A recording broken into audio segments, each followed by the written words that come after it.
Yo, what up? It's your man Jay White with Wealth Wednesdays After Party with Jay White. You see who it is, the man, the myth, the legend, the most famous DJ that I know, DJ QuickSilva. What's the deal, baby? I appreciate the introduction, man. I gotta pay you for that, man. You already paid me, you don't even know, man. How you feel? I feel blessed and highly favored. Come on, man. You know what it is. Yo, so I'm all gas, no brakes. Absolutely. I like to dive right into it, don't waste no time, because you as a celebrity, you have a lot of things that you're doing in the community, but more so on the entrepreneurship side. Yes. But I'm gonna dive into how you started becoming a DJ anyway. Let me start there. A small little backstory. Short story, I've been DJing since I was 10 years old. Okay. I got my first set of turntables for Christmas at 10, and I've been DJing every single day since then. For real? I've been professional.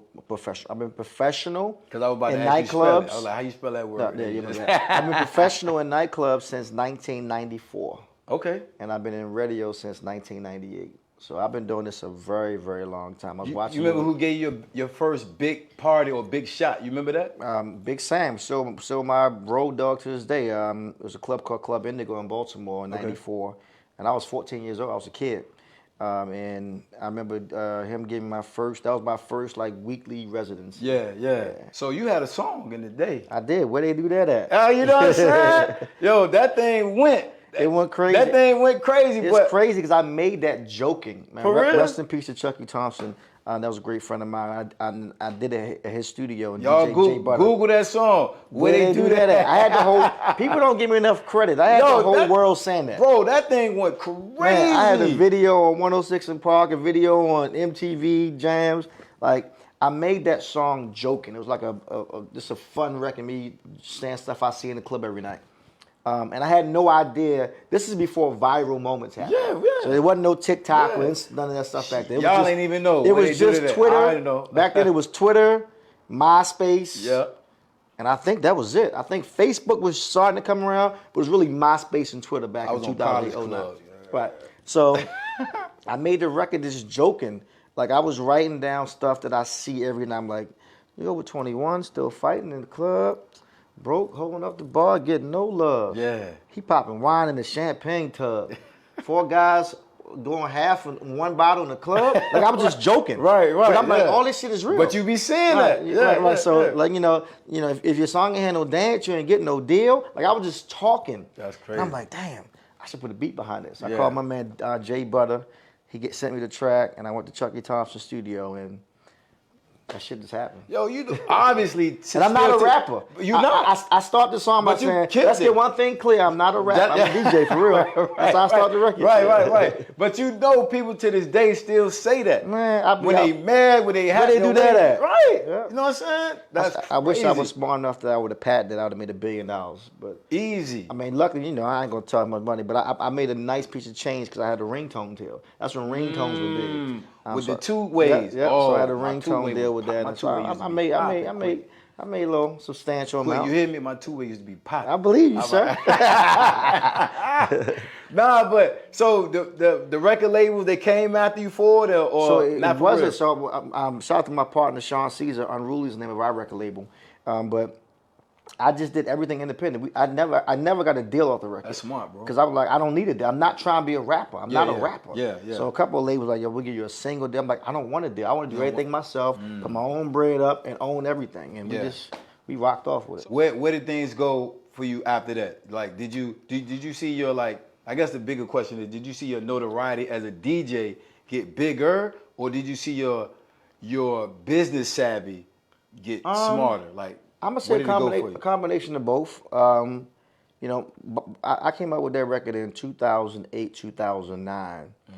By that time, I was already kind of a household name. I'd already toured. I don't know if you know my backstory, but my first big tour that I was on was 2003, the Rock the Mic tour with Jay and 50. Okay. So I was Lil Mo's DJ. I'm still her DJ to this day, but we went on tour with Jay-Z, 50 Cent, Missy, Busta Rhymes, Fabulous, Lil Mo.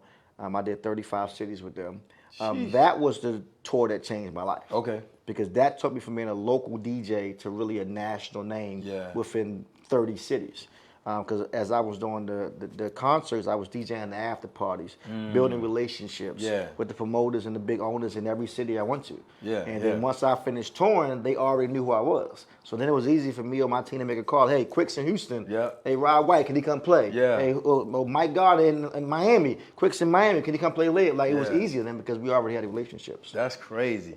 Have you ever just practiced some sets at a club? I don't. So right now, when I first got in the business, I practiced every single day until it was bedtime. But now I DJ so much.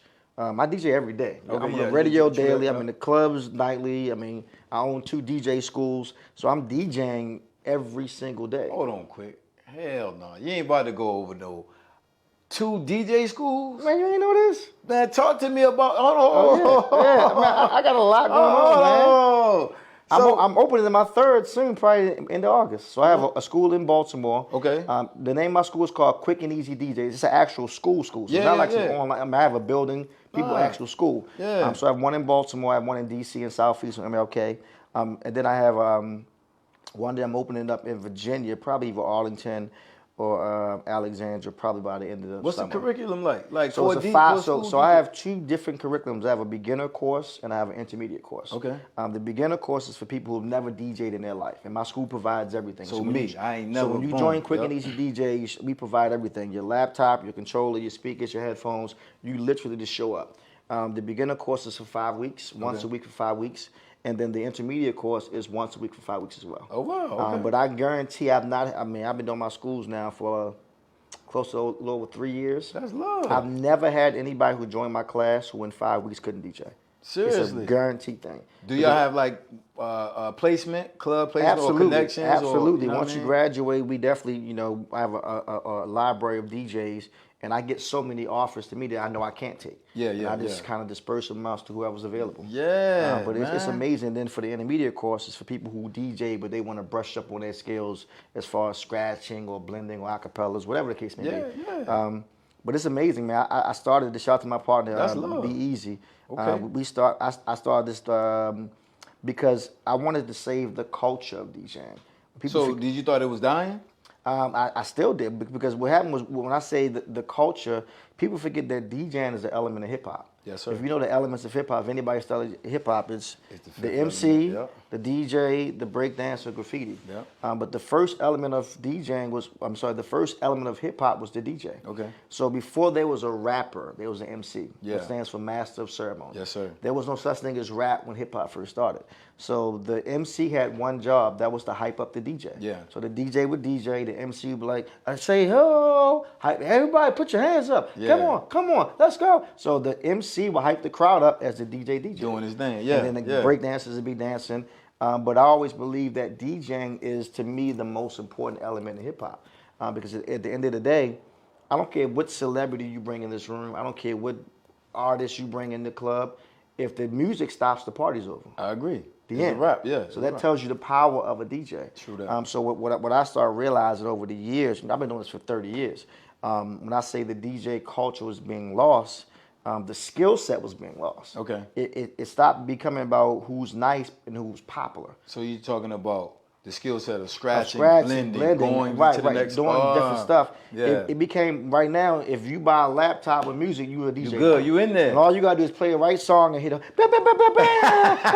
yo, everybody crazy. Yeah, that's all I see. But you wasn't really DJing. Right, yeah. So as a person in my world who came up old school with turntables and vinyl, I wanted to really just save the culture of DJing. And that's why I started the DJ schools.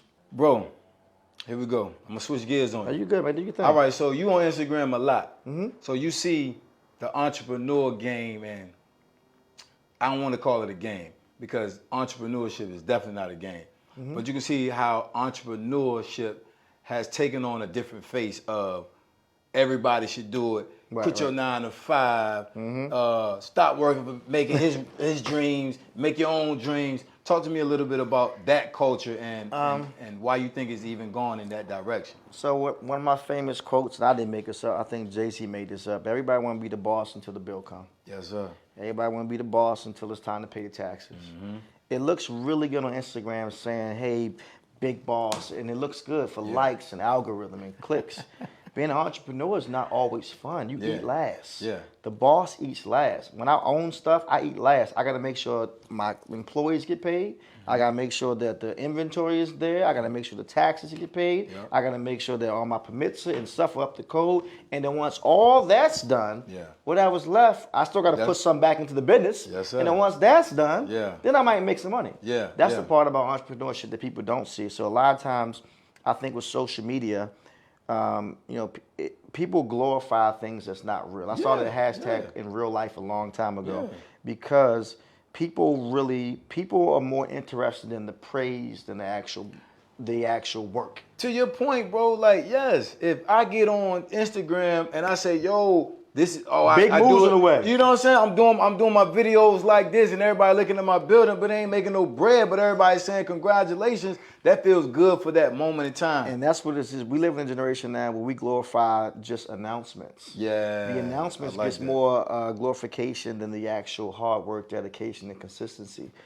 So a lot of times people are just looking. People wake up and say, "What can I post today to get me some likes and followers?" Man. And if me posting, "Hey y'all, I'm starting this new business." Now I know nothing about business. I know nothing about anything. I don't even know how to balance a checkbook. It look good when I post. Hey, boss chick, big boss, self-made. You know me, yo. I'm self-made, yo. All that, right? It look good. It do. And then your friends be like, "Yo, congrats, Quick, you killing them." Yeah. Fire emoji, all that. And then after that, you put your phone down, you sitting here doing nothing. Trying to figure out what's my next play for some likes. And that's what people don't realize. Being an entrepreneur is not easy. Is it possible? Absolutely, yes. But is it easy? Is everybody a boss? No. It has to be employees. It has to be Indians. Yes, sir. Everybody's not made to lead. It's a difference between a leader and a boss. I agree. Everybody wants to say I'm the boss because it looks so good on paper. Right. And like Jay-Z say, until that bill come. So you the boss, and if I take all y'all out, if I'm the boss, I gotta pay the bill. Still, I'm the boss. That's how everybody it works. gonna look at We're you. not splitting it. What we doing now, boss? Exactly. It's on you. You sure you want that position? Right. Everybody says they do because of how certain people glorify the material and not the work that it takes to get the material. And not just that, man. I take it a step further. It's easy to make money. It's hard to keep it. I think that's what a lot of these new entrepreneurs don't realize. You can get a hit, you can make a lick, you can make a good play. But then what? Then what? You got a mentor, Quick? Absolutely. My mentor is my partner, Sean Caesar. Like I said, Sean Caesar. If you don't know, I say that name all the time. Shout out to Sean Caesar. I call him Pops. But when I first got into business, he had a management company for DJs, and I signed to Unruly when I was 14. Oh, wow. I wasn't even old enough to sign. My dad, rest in peace, he had to sign my contract because I wasn't old enough.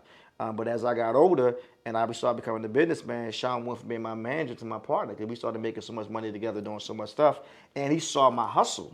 He like, yo, managing this kid is one thing. Yo, this dude, he gets it. He got it. Like, he gets it. I can manage him and make a little money, and we can partner and make big money. And what for us is all about big deals. Big deals and creating generational wealth.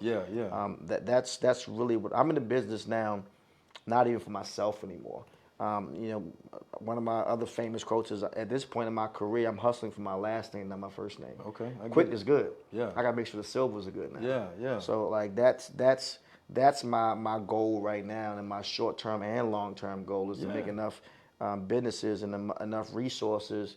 I want everybody around me being millionaires. So everybody. So part of doing that is obviously as an entrepreneur and as you're wanting everybody to win, that means your investment game or your investment eye is keen. Absolutely. Are you looking to do, how do you do your investments? Every quarter? As the big deals come up, like how do you do so them? So every month and every quarter and every year is different for me. Okay. I have two accountants. I have a financial advisor. I have somebody who runs my stock portfolio. So like it depends. Everything. So and I talk. And here's the thing about my wife. Ashley tell me. She'll tell you if you talk to her. I don't care how much money I make or how much money I'm worth. I know how much is in every single account that I have. Like I'm great with money. And it took me losing a lot of money to become great at money. So a lot of people, this is how you know when your mindset is shifted. 90% of people that's probably gonna watch this podcast, right? The first thing they do when they wake up in the morning is what? Instagram. Check their phone and check social media to find out what they missed. Yeah. Then they probably go to their group chat to see who talked about who said overnight what, and what I missed. Okay. That's how they start their morning, 90%. Yeah. And they wake up and the first thing, where my phone at? Yeah. You go check the gram and Twitter, see if I missed anything. Yeah. The first thing I do every morning when I get up, I pray and thank God, and I check all my bank accounts every morning. That's crazy. When I say every, like, That, when that's crazy. I say every morning, Yeah. If my wife should tell, he literally, when I'm in bed, Yeah. this is before I get out of bed, even take a piss. Yeah, same. I literally wake up. I don't go social media. That shit I get to y'all when I get to y'all. Yeah. I use it for marketing and promotion anyway. That shit ain't. I'm not living my life through that shit. Correct. I wake up every morning and I be in the bed. Thank God for waking me up. Say my prayer, and I go to my bank accounts. We see what I make. How much money I make while I was asleep. How much I lose while I was asleep. Yeah. What came out while I was asleep. And I go through every single account, from my business accounts to my personal accounts. And then my wife, she'd be teasing me, and I'd be looking like, baby. She's like, what's wrong? She's so half asleep. She put some money on. She like, I was like, cause this account missing $33. She's like, nigga, what the fuck? I'm like, I want you to know I see it. I don't care how much money's in the account. If $5 missing, I know. Like, on top of I'm on top of that shit. So like that, but that's how my mentality is. I'm in the business of making money but keeping money. Yeah. Because I've lost so much money just not being smart with money over the years. And like I said, I didn't go to college for business or everything that I know in business I've learned through trial and error. Through life. I think life is the best teacher. Oh, it's absolutely. You know what I mean? No better teacher than life. 50 Cent said this recently. He said if every teacher was smarter than the book, they wouldn't be in here teaching. Correct. If that makes sense. Yeah. Not saying that you can't learn something in the book. I wholeheartedly. Anybody who's super book smart, I wish you the best of luck. I hope you don't think I'm talking bad about you. That's just not me. Same. Because I don't care what you read in your book. Yeah. And I get that the book said this, and you're a great test taker. You can take a test Yeah. and pass it with flying colors because you read the book and you studied the book and you actually remember the note from the book. Correct. Got it. Yeah. But let me throw you in the What's in the wolves. practical? What's the Let practical? me throw you in the wolves, man. Yeah. When everything you learn in that book, when everything goes wrong, everything. Yeah. Everything you learned in the book, they said this is how it's gonna go A through B, and now you're getting there and it's A through R. Yeah. What do you do now? Because all you know is the book says I have to do it this way. I gotta do. So yeah. I've learned my shit the trial and error way, and it works for me. Nah, that's flavor.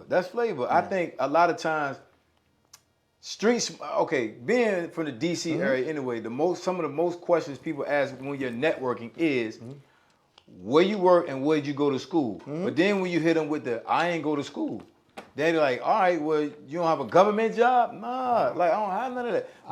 It's almost like it's like, yo, my street smarts makes me have common sense. Absolutely. And common sense will have me to navigate quicker than you analyzing every little thing. Then obviously you can have to analyze certain things and be strategic. But my common sense is gonna get me through that. And I was taught my whole life that DJing wasn't a real job. I was taught my whole life. I remember being in high school like it was yesterday, and my English teacher.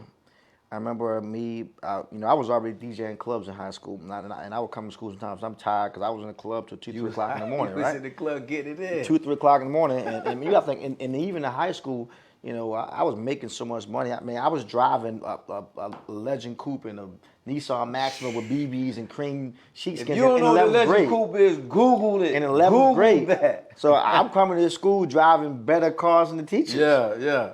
But I remember, I'm coming to school and I'm tired, and I remember the teacher looked at me and said, how long are you going to keep up this little hobby of yours? Okay. That's what we're talking about. She said, that's not real. You have to start buckling down. I would say buckling down in life and take life more serious and get you a real job and blah, blah, blah, blah. And I always say selfishly, I want to go back and ask her. Look at me now. Right. Look at me. I think I made out pretty okay. Right. Can we get a vitamin of the day? Can we get one? I give you a vitamin. My man. If I can give you a vitamin of the day now, what I would say is that always do your best because you never know who's watching. You never know who's watching, and a lot of us that come up in this generation, we do our best when we're getting praise. But if the hand claps don't come after the work, if the likes don't come after the work, we don't work as hard the next day. Yeah. Not knowing that some of your biggest supporters and the people that could affect and change your life might not actually see them daily. And a lot of in my life, a lot of big business deals I've gotten have come from just being in the right room and realizing that I left an impact, and now you know who I am. So what I would say is that for this conversation with me and you, Yes, sir. It's not who you know, it's who knows you. Yes, sir. Because a lot of people say they know QuickSilva, Yeah. but I don't know them. If they Yeah. walk past, I'm gonna speak to them. Yeah. But I don't really know them. Yeah. Once you get to a space where the right people know you, it becomes about quality over quantity. Yes, sir. So that's why I said for this room, do your best, because when this comes out, whether 500 people see it or 5 million, there's one person that's going to watch this that's going to be like, damn, he's an amazing interviewer. Maybe I should do this for him. And that's how we have to treat every single project. Yeah. Treat every project like Jay-Z and Diddy's going to watch, Yes, or sir. Oprah's going to see it. Yes, sir. Because we honestly don't know You the never time know. nor hour when our moment's going to happen. Yes, sir. And that's why we were talking a little while ago, I said that success looks different for everybody. I don't even know how long you've been in the podcast space. Yeah. It don't matter. You know Yeah. why?